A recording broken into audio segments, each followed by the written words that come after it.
अब्बू जी मेहमान आ गए, आप लोग बैठे बैठे।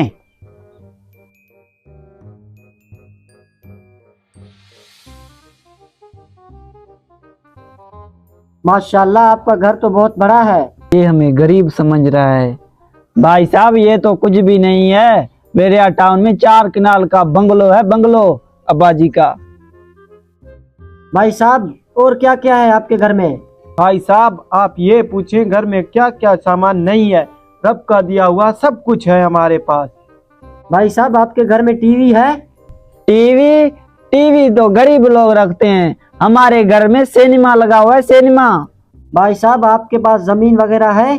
जमीन ये तो मुझे गरीब घर से लगता है।